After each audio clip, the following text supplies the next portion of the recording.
ये कहानी ममता की है। बचपन से ही घर में ये एहसास दिलाकर पाला गया कि औरतों को बोलने का हक नहीं है। अरे ममता, जरा जल्दी जल्दी हाथ चलाओ। रोज ऑफिस में देर पहुंचता हूँ तुम्हारे कारण। लेकिन आपका सारा खाना पैक और तैयार भी है। अरे जबान जितनी चलाती हो उतना अगर हाथ चलाती ना तो शायद घर को अच्छे से मैनेज कर पाती। क्या मतलब है? क्या नहीं मिला आपको? मोजे मोजे कौन देगा? ममता भागकर पति को मोजे देती है। वो हर किसी का ख्याल रखती, लेकिन उसके घर में रोज का रोना लगा रहता। अरे माँ, आज स्कूल में टीचर ने मुझे फीस के लिए डांटा। माँ, मुझे अच्छा नहीं लगता कि स्कूल में फीस के पैसों के लिए मुझे कोई भी बात सुनाए। अरे पर बेटा, ये तो पापा करते हैं ना, सारा ऑनलाइन। मुझे तो इसकी जानकारी भी नहीं है। हाँ हाँ, बना लो बच्चों के सामने मुझे बुरा। अरे करता तो मैं ही हूँ, माना, लेकिन मुझे कोई सपना थोड़ी ना आएगा कि बच्चों की फीस जमा करनी है। अरे बताओगी तो तुम ही ना। ममता की अब ये आदत में शुमार हो चुका था। वो हमेशा हर बात के लिए खुद को ही दोषी मानती। एक दिन वो पड़ोस की दोस्त से कहती है, समझ नहीं आता यार, मैं इतनी डम कैसे हो सकती हूँ। बात तो सही भी है ना। अब पति बेचारा नौकरी करे, पैसे कमाए, या फिर ये देखे कि बच्चों की फीस का वक्त है। क्या करूँ यार। पता नहीं, मेरे पति तो सारा काम खुद ही करते हैं। वो तो कहते हैं कि तुम थक जाती होगी, सारा दिन घर बाहर बच्चे तो। अच्छा, ऐसे भी पति होते हैं क्या? अरे क्या बात कर रही है? भाई साहब कभी तुझे किसी बात के लिए सुनाते नहीं? किसने कहा नहीं सुनाते? अरे ये पति चीज ही ऐसी होती है कि बिना पत्नी को सुनाए उन्हें चैन की नींद कहाँ आती है। तो तू भी परेशान रहती होगी कि कैसे, क्या, कब भूल गई। अरे वो तो मुझे बस इस बात के लिए ताना देते हैं कि मैं वक्त पर खाना क्यों नहीं खाती या पार्लर जाकर अपनी साज सज्जा क्यों नहीं करवाती। पड़ोसन बोल ही रही होती है कि ममता के बेटे की आवाज आती है। अरे माँ, क्या हो गया? लग नहीं रहा कि आज आप मुझे पानी भी देगी।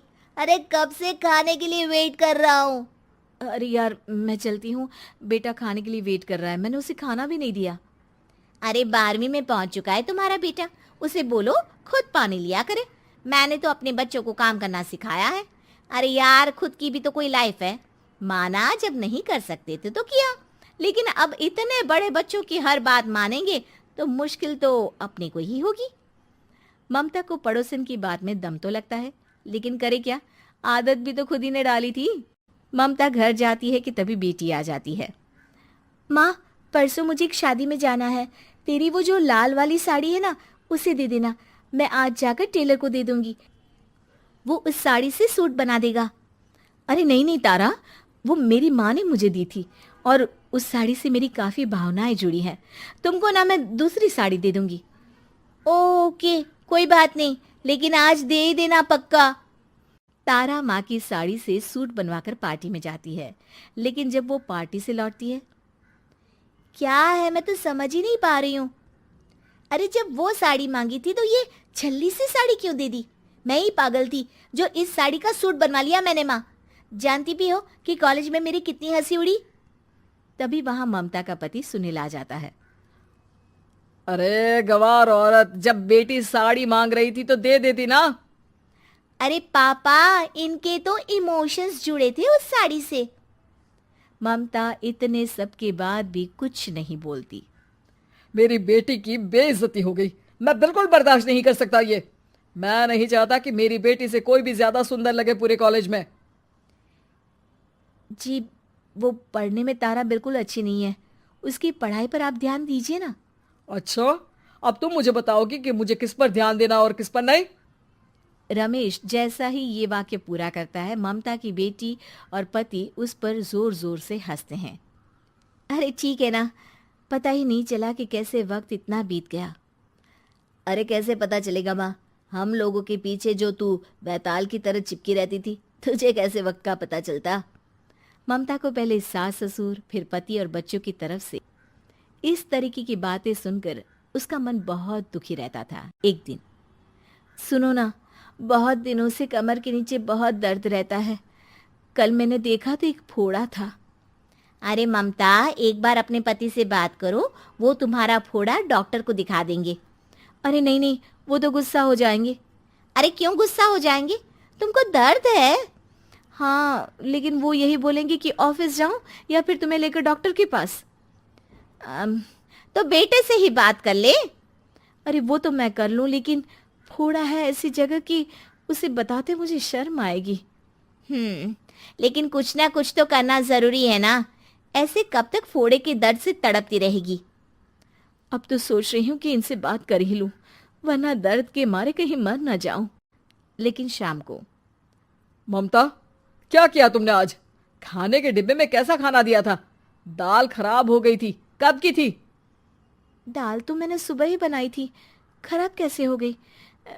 अच्छा सुनिए ना, मुझे कहना है कि अरे गरम दाल बंद करोगी तो ऐसा ही होगा ना।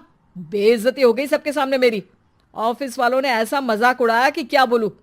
कल से ठीक से खाना देना है तो देना, वरना खाना देना बंद कर देना। बाहर खा लूंगा मैं। ममता, जो पति से अपनी परेशानी बताने वाली थी, वो अब ये सोचने लगती है कि कल से पति को खाने में क्या दे। अगले दिन ममता थकी थकी सी हालत में, आप लोगों के लिए नाश्ता बना दिया है, खाना बनाने की हिम्मत नहीं है आज तो। रात भर सोकर थक गई है ना, इसीलिए तो खाना नहीं बना सकती। हिम्मत नहीं हो रही है, मैं बस सोने जा रही हूँ। बस मैडम को सोने का बोल दो, फिर देखो कैसे सोती रहती है। माँ, फिर वही पराठा सब्जी। अरे हमारे साथ के दोस्त एक से बढ़कर एक नाश्ता खाना लेकर आते हैं, आप तो बस। सभी घर से निकल जाते हैं, लेकिन जब शाम को बेटा घर आता है तो घर में अंधेरा रहता है। बेटा लाइट चलाता है। क्या माँ, तुम्हारा भी जवाब नहीं है बिजली का बिल बचाने के लिए? वो बोल ही रहा होता है कि सामने माँ जमीन पर लेटी मिलती है। वो उसके पास जाता है। अरे माँ, क्या हो गया माँ? तभी वहां पड़ोसन आती है। अरे बेटा, तुम्हारी माँ के पैर के पास एक फोड़ा है, जिसके कारण ये लगातार कमजोर होती जा रही थी। मैंने उसे पहले ही कहा था कि घर में बता दो, लेकिन तुम्हारी माँ किसी को तंग करना नहीं चाहती थी। तभी वहां डॉक्टर आ जाता है।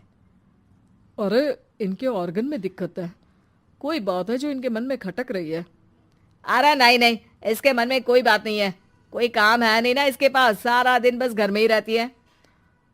देखिए, मैं तो ये नहीं जानता, लेकिन हाँ, इनके मन में हमेशा कोई बात रह जाती होगी, इसीलिए उनकी ये हालत है। अगर आप समय से नहीं ले आते तो हो सकता था कि। अरे नहीं नहीं डॉक्टर साहब, हम पूरी कोशिश करेंगे कि वो ठीक हो जाए। हम लोगों ने अपनी ही परेशानी माँ के सामने रखी, लेकिन किसी ने माँ की दिक्कत को जानने की कोशिश तक नहीं की। हाँ, मैंने भी ममता को हमेशा घरेलू जरूरत से ज्यादा काम का नहीं सोचा था। ममता को होश आता है और वो खुद को अपने बेडरूम में देखती है।